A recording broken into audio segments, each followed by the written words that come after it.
بیچاری کئی روز سے دم توڑ رہی ہے، ڈر ہے خبر بد نہ میرے منہ سے نکل جائے۔ تقدیر تو مبرم نظر آتی ہے ولیکن پیران کلیسا کی دعا ہے کہ یہ ٹل جائے۔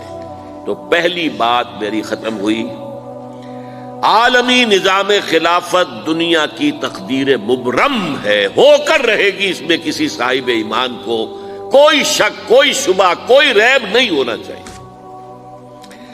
البتہ اس کا اب دوسرا پہلو کیا ہے، اس کا آغاز کہاں سے ہوگا؟ پہلی بات تو یہ، ہمارے بعض لوگوں کے ذہنوں میں، سادہ دل لوگ وہ سمجھتے ہیں کہ پوری دنیا میں ایک ہی دفعہ آ جانی چاہیے۔ یہ کوئی علاقائی خلافت تو نہیں ہو سکتی، خلافت تو عالمی ہوتی ہے۔ ان سے میں کہتا ہوں، عالمی خلافت کب تھی جناب؟ یہ تو نہ خلافت راشدہ میں عالمی تھی، کیا ہندوستان شامل تھا اس میں؟ کیا چین شامل تھا؟ کیا یورپ شامل تھا؟ اور پھر جو خلافت کے نام سے جو ملوکیت چلی ہے، وہ بھی صرف آپ دور بنو امیہ میں کہہ سکتے ہیں کہ وہ پورا عالم اسلام کم سے کم اس کے تحت تھا۔ بعد میں خلافت عباس، بنو عباس میں، اور فاطمیین کی خلافت میں، اور آل عثمان جو ہیں آٹومان ٹرکس کی خلافت میں ٹکڑے تھے، حصے بکھرے تھے، کوئی مانتا تھا، کوئی نہیں مانتا تھا۔ اور سب سے بڑی بات یہ، اگر ایک دم پوری دنیا پر خلافت قائم ہو سکتی تو حضور کے دست مبارک سے ہوتی، لیکن نہیں ہوئی۔ نتیجہ کیا نکلا؟ ایک ملک میں حضور نے قائم کر دی، جزیرہ نما عرب، یہاں خلافت قائم ہو گئی، حضور خلیفہ ہے۔ اس کے بعد آپ کے خلفائے راشدین نے پھر اس کو وسعت دی، شرقاً غرباً شمالاً۔ 3 کالمز نکلے ہیں فوجوں کے، صحابہ کرام کے، 3 کالمز، ایک ایسٹ ورڈ، ایک ویسٹ ورڈ، ایک نارتھ ورڈ۔ ایک عراق کو فتح کرتے ہوئے ایران میں پہنچ گیا، خراسان تک چلا گیا۔ ایک شام کو فتح کرتے ہوئے اور پھر سینائی پیننسولا سے ہو کر افریقہ میں داخل ہوا اور اٹلانٹک تک پہنچ گیا۔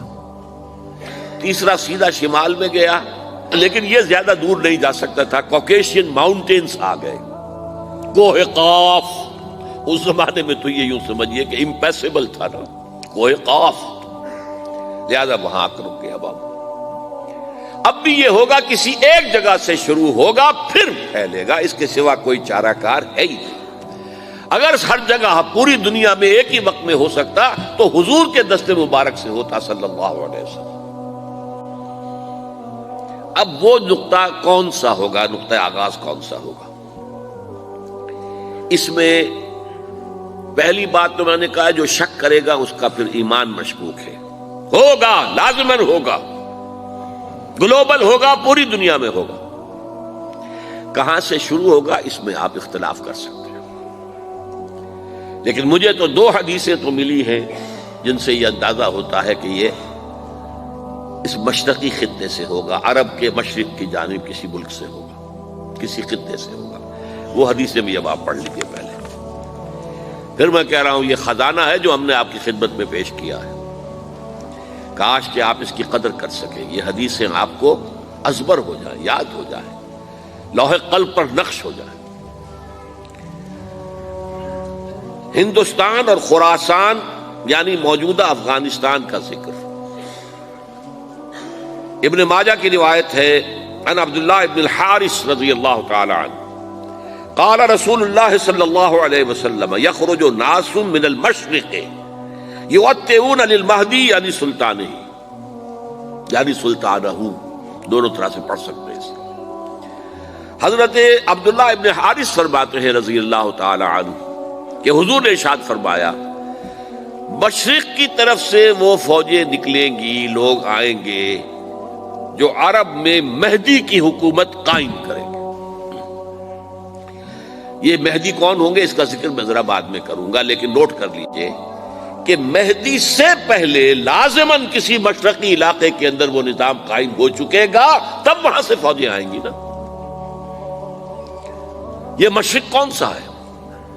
عرب کے مشرق میں آپ چلیے، ایران بھی آ جائے گا، افغانستان بھی ہے، پاکستان بھی ہے، اور اگر اسے اور توسیع دیں تو ہندوستان بھی ہے۔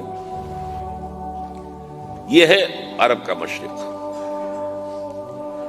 اس سے فوجیں جائیں گی۔ اس کا کیا مطلب ہے کہ اس میں سے کسی جگہ پر نظام خلافت پہلے قائم ہو جائے گا، تاکہ وہاں سے فوجیں جائیں گی جو جزیرہ نما عرب میں حضرت مہدی کی حکومت کو قائم کریں گی۔ اب دوسری حدیث سنیے، یہ سنن ابن ماجہ کی حدیث تھی جو میں نے آپ کو سنائی، آپ نے پڑھی۔ دوسری، عن ابی ہریرہ رضی اللہ تعالی عنہ، یہ ترمذی شریف کی روایت ہے، قال قال رسول اللہ صلی اللہ علیہ وسلم یخرج من خراسان رایات سود لا يردها شیء حتی تنصب بایلیا، خراسان کے علاقے سے سیاہ جھنڈے لے کر فوجیں آئیں گی، ان کا رخ کوئی موڑ نہیں سکے گا، ان کو پیچھے پھیر نہیں سکیں گے کوئی بھی، یہاں تک کہ وہ یروشلم میں جا کر جھنڈے نصب کر دیں گے۔ ایلیا حضور کے زمانے میں یروشلم کو کہتے تھے۔ یہ یروشلم تھا جب حضرت سلیمان کی حکومت تھی، اور یہاں پر معبد سلیمانی، ہیکل سلیمانی قائم ہوا، پھر یہ یروشلم ہی رہا ہے تاریخ میں، یہاں تک کہ سن 70 عیسوی میں جب ٹائٹس رومی جنرل نے اس کو گرایا، ختم کیا، سیکنڈ ٹیمپل گرا دیا، اور یہاں سے یہودیوں کو کہا نکل جاؤ یہاں سے، کوئی یہودی باقی نہیں رہا، تب بالکل تہو بالا برباد کر دیا۔ اس کے کوئی 150 سال بعد ہیڈریان، رومن ایمپرر ہیڈریان، اس نے پھر دوبارہ آباد کیا اس شہر کو۔ 150 سال تک یہ بالکل بنجر اور بالکل غیر آباد پڑا تھا۔ اب ہیڈریان نے جب آباد کیا تو اس کا نام ایلیا رکھا، اب یروشلم نام نہیں تھا۔ تو حضور کے زمانے میں پھر اس کا نام ایلیا تھا، اور اب اس سے کیا معلوم ہو رہا ہے کہ یہ یروشلم مسلمانوں کے قبضے سے اس وقت نکلا ہوا ہوگا، ایک دفعہ پہلے نکلا تھا، سن 1099 عیسوی میں مسلمانوں کے ہاتھ سے نکلا، کروسیڈرز عیسائیوں نے آ کر اس کو قبضے میں کیا، لاکھوں مسلمانوں کو مارا، قتل کیا۔ اس کو 1187 عیسوی میں واپس لیا ہے، کس نے لیا ہے؟ صلاح الدین ایوبی کرد۔ عرب کھوکھلے ہو چکے تھے، عربوں نے کھویا، واپس نہیں لے سکے، بہت حکومت کر چکے تھے، 400-500 برس کی حکومت کر کے، اور ان کے عیش اور ان کے آرام، اب ان میں جان نہیں تھی کہ وہ واپس لے سکے۔ واپس لینے والا گرم کرد خون تھا، صلاح الدین ایوبی۔ تو گویا کہ اب آپ سمجھئے کہ 88 برس تک عیسائیوں کا قبضہ رہا یروشلم پر۔ اب 1967 میں یہودیوں نے قبضہ کیا ہے، اور اب 38 برس تو ہو گئے، 88 نہیں تو 38 برس تو ہو گئے ہیں، لیکن وہ دور آئے گا کہ اب پھر لیں گے، لینے والے عرب بھی نہیں ہوں گے، خراسان کے علاقے سے فوجیں آئیں گی۔ یہ خراسان کیا تھا؟ ایلیا تو میں نے آپ کو بتا دیا، یروشلم کا نام ہے۔ خراسان اس زمانے میں ایک بہت بڑے ملک کو کہتے تھے، کچھ حصہ پاکستان کا بھی اس میں شامل ہے، کچھ حصہ ایران کا بھی ہے، ایران کے اس حصے کو اب بھی خراسان کہتے ہیں، وہ ایک صوبہ ہے، خراسان ایک صوبہ ہے ایران کا چھوٹا سا۔ پاکستان میں خاص طور پر یہ جو علاقہ مالا کنڈ ایجنسی کہلاتی ہے، اس سے اوپر جتنا علاقہ ہے، اور یہ جو واخان کی ایک پٹی آتی ہے اوپر، واخان افغانستان کی ایک پٹی سی دم سی چلی آتی ہے جو جا کر چائنا کی سرحد سے مل جاتی ہے، یہاں سے لے کے یہاں تک یہ جو مالا کنڈ کا وہ درہ ہے اور پہاڑ ہے، یہ بھی خراسان کا حصہ ہے۔